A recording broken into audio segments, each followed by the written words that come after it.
bienvenidos, ¿cómo les va? Comienza con Sentido Público en un día preciosísimo, 16 horas, 1 minuto 20 grados 2, y hoy un programa imperdible con invitados de lujo, con archivo, con información, con todo esto, después de los títulos, Martín. Hubo 16 condenados en la mega causa ESMA, integrantes del grupo de tareas de Maceras, cadena perpetua para Astiz, el Tigre Acosta y otros 10 represores. Alerta roja en Chile por la erupción del volcán Hudson. Las autoridades trasandinas evacuaron la zona. Algunos afirman que no es nada más que otra cortina de humo. Y se cumple el primer aniversario del fallecimiento del expresidente Néstor Kirchner. Vienen como hijos Fede dos visitantes de lujo, Ricardo Foster y Daniel Míguez, que vienen a hablarnos de Néstor, bueno, y recordar aquel día, exactamente hace un año atrás. Muy bien, señores, vamos a dar formas de comunicación para toda la gente que está ya internetica conectada a la Parequio. Bueno, ¿de qué manera se comunican? La página web del canal, tvpublica.com.ar, ahí está todo lo que necesitas para comunicarte con nosotros y todos los programas que andan dando vuelta por esta señal. Nuestro Facebook es con Sentido Público, allí estamos, el Facebook, como dice la gente. El Twitter es @tvpublica.com.ar, no, perdón, @tv_publica. Y el mail sí, consentido@tvpublica.com.ar. Muy bien, señor, vamos a la actualidad. En el día de ayer se conoció una de las sentencias, digo una porque van a venir otros juicios de la mega causa ESMA. A eso de las 18:30 podíamos escuchar esto y charlábamos con algunos de los presentes que estaban allí.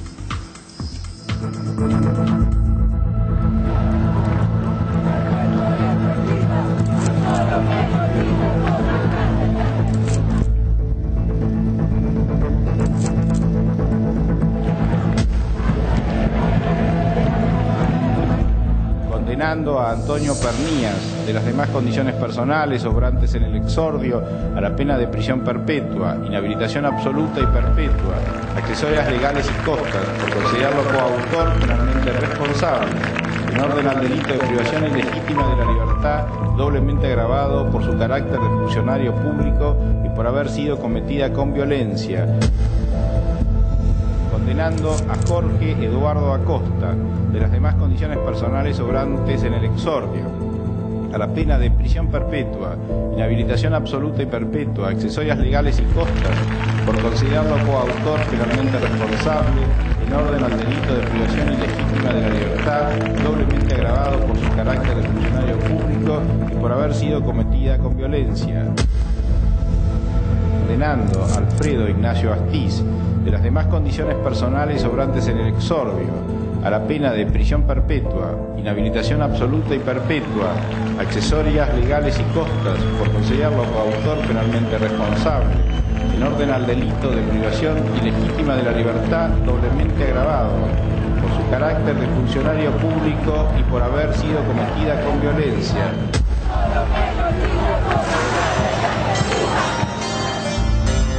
Tati, ¿cómo te sentís con este fallo?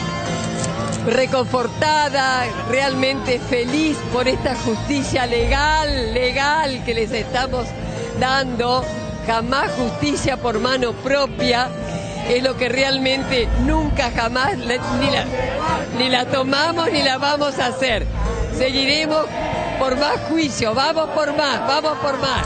Yo me siento muy feliz pensando en todos los compañeros que murieron en la ESMA, en los sobrevivientes que han venido luchando durante estos años, en el movimiento de derechos humanos que peleó durante tanto tiempo y en Néstor Kirchner que hizo posible esta realidad.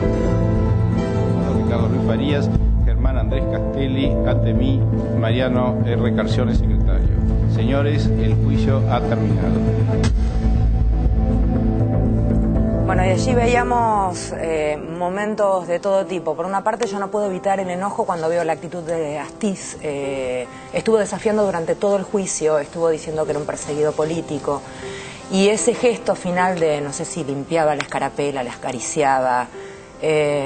Astiz fue juzgado dentro del marco absolutamente legal que dice nuestra Constitución, un derecho que él tiene porque está en un Estado democrático, derecho que le negó a la enorme cantidad de gente que no solamente pasó por la ESMA y que no tuvo derecho a decir, como él sí tuvo el derecho a decir que era un perseguido político.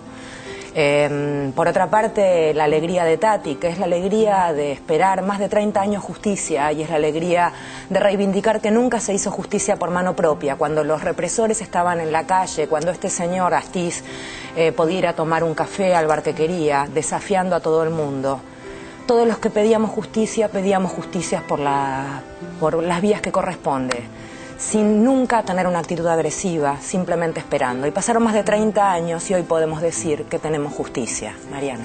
Sí, 12 condenas a perpetua sobre 18 represores y algunas definiciones jurídicas interesantes para destacar. Entre ellas, una de las acusaciones por las cuales fueron condenados algunos de los represores tiene que ver con el homicidio del escritor y periodista Rodolfo Walsh. Y acá el aspecto interesante es que el cuerpo nunca fue encontrado y se pudo reconstruir este asesinato a partir del testimonio que dieron los testigos que participaron de este juicio que duró cerca de 2 años, de haber visto ese cuerpo en la ESMA. Esta una de las primeras definiciones jurídicas interesantes, y la otra tiene que ver con una de las perpetuas que fue al represor Oscar Montes a partir del crimen de María Cristina Eleni, que se toma una pastilla de cianuro en el momento en que es secuestrada, y esto también fue contemplado como un homicidio en esta causa. Además, fue condenado Juan Antonio Asic, que es el apropiador de la diputada Victoria Donda, y también condenado su tío, ¿no? El exmarino Miguel Donda. Creo que algunos de los aspectos que, por supuesto, esta mega causa, como vos bien decías, es un tramo porque se espera que el año próximo comience otro.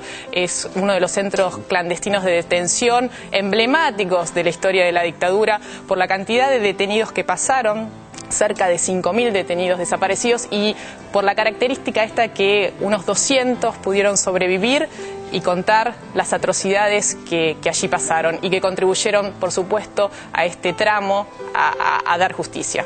Vamos a ver la placa para repasar lo que fueron las condenas a quienes fueron juzgados. Vamos con la primera, que tiene que ver con quienes recibieron cadena perpetua. Allí está Alfredo Astiz, Jorge, conocido como el Tigre Acosta, Ricardo Cavallo, Antonio Rata Pernías, Adolfo Donda Tiguel, Alberto González, Raúl Geller, Oscar Antonio Montes, Jorge Radiche, Néstor Omar Sabio, Julio Coronel y Ernesto Weber. Todos ellos recibieron prisión perpetua en cárcel común. Y después 25 años recibieron Manuel García Tallada y Juan Carlos Fotea, 20 años Carlos Capdevila, 18 años Juan Antonio Piraña Sic, y absueltos fueron Pablo García Velasco y Juan Carlos Rolón. Condenas en un día histórico. Algo perdón, pensé que querías agregar algo, perdón. Terminamos, sí, vamos a cambiar de tema. Entonces, hoy es un programa complicado porque han coincidido temas que movilizan, algunos de manera más personal y otros a nivel país, si se quiere, pero hoy se cumple un año, decíamos, de la muerte de Néstor Kirchner. Una muerte que nos tomó a todos por sorpresa, porque lo cierto es que esperábamos en una cuestión muy rutinaria el censo, amaneciendo allí con la tele prendida, viendo cómo transcurría el censo. Habíamos hecho programas especiales en donde contábamos de qué manera íbamos a recibir a los encuestadores, en fin, y nadie tenía noticias de que el expresidente estuviera enfermo, ni mucho menos. Por lo tanto, cuando a eso de las 9, por lo menos me enteré yo a través de la tele, no podía dar crédito. Empecé a hacer zapping y a cambiar de canal para ver si en los otros canales se repetía la información que yo no creía, que es lo que pasa cuando una noticia es tan enorme, uno no termina de creerla. Bueno, y otra cosa que pasa un día como hoy, al año, de efemérides, que bueno, uno quisiera no dar, es que, como bien hizo Federica, uno instantáneamente recuerda ese momento en que recibió la noticia. Vamos a comenzar a recordar en este aniversario de la muerte de Néstor Kirchner con un material excelente que hizo Encuentro, que se llama Crónica de un líder. Esta es la oportunidad de la transformación, del cambio cultural y moral que demanda la hora. Cambio es el nombre del futuro. Yo, Néstor Carlos Kirchner, juro por Dios, nuestro Señor y estos santos evangelios, desempeñar con lealtad y patriotismo el cargo de presidente de la Nación en la República Argentina, para poder tener futuro y no repetir nuestro pasado, necesitamos enfrentar con plenitud el desafío del cambio. No puede ni debe ser sinónimo de acuerdos oscuros, manipulaciones políticas o pactos a espaldas de la sociedad. Por mandato popular, por comprensión histórica y por decisión política, esta es la oportunidad de la transformación. Queremos poner fin a un modo de gestionar el Estado y a una manera de hacer política. El cambio no debe solo reducirse a lo funcional, debe ser conceptual.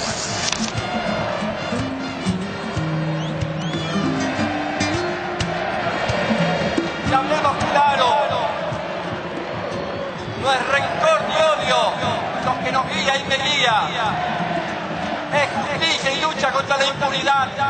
Ver sentado en el banquillo de los acusados a estos soberbios asesinos era un ejemplo para una sociedad que todavía estaba con miedo, mucho miedo. Formo parte de una generación diezmada, castigada con dolorosas ausencias. Me sumé a las luchas políticas creyendo en valores y convicciones a las que no pienso dejar en la puerta de entrada de la Casa Rosada. Sentimos que somos hombres comunes con responsabilidades muy importantes. Esperemos estar a la altura de la historia del tiempo. Muchísimas gracias. Gracias por estar.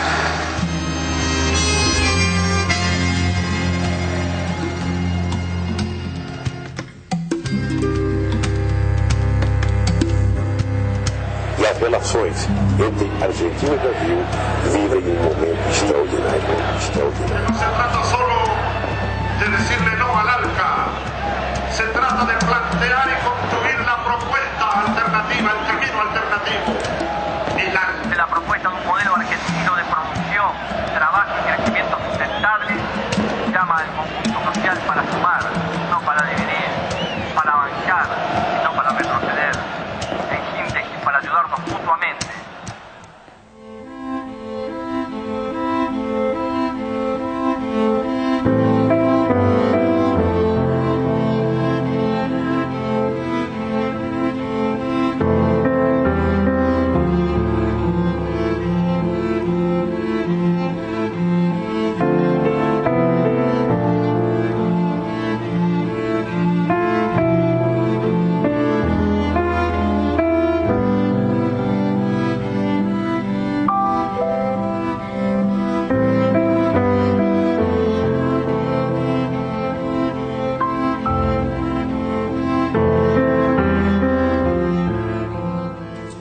Estamos viendo, le agradecemos nuevamente Encuentro y estamos ya con Ricardo Foster, filósofo, integrante de Carta Abierta, docente en la Universidad de Buenos Aires. Bienvenido, gracias por venir. Un placer.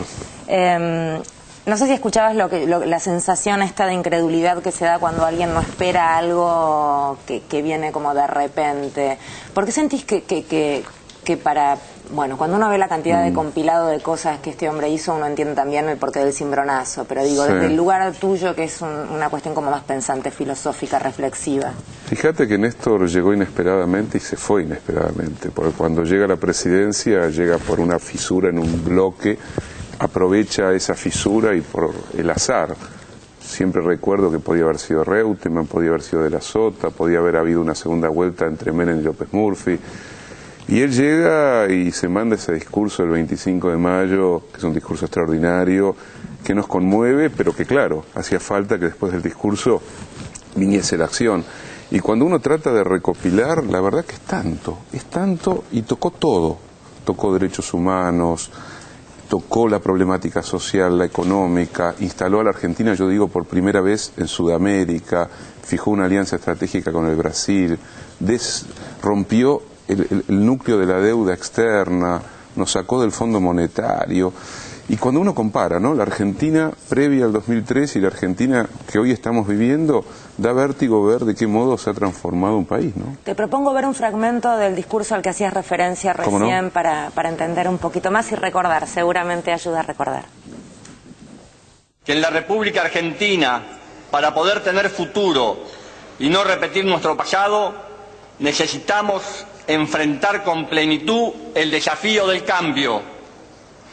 Por mandato popular, por comprensión histórica y por decisión política, esta es la oportunidad de la transformación, del cambio cultural y moral que demanda la hora. Cambio es el nombre del futuro. Actuaremos como lo que fuimos y seguiremos siendo siempre hombres y mujeres comunes que quieren estar a la altura de las circunstancias, asumiendo con dedicación las grandes responsabilidades que en representación del pueblo se nos confieren. Se puede recurrir al ajuste e incrementar el endeudamiento. No se puede volver a pagar deuda a costa del hambre y la exclusión de los argentinos, generando más pobreza y aumentando la conflictividad social.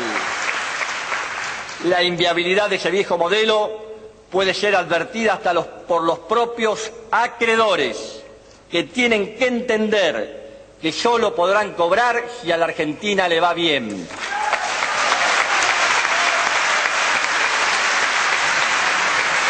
Nuestra prioridad en política exterior será la construcción de una América Latina políticamente estable, próspera, unida, con bases en los ideales de democracia y de justicia social. Formo parte de una generación diezmada, castigada con dolorosas ausencias. Me sumé a las luchas políticas creyendo en valores y convicciones a las que no pienso dejar en la puerta de entrada de la Casa Rosada.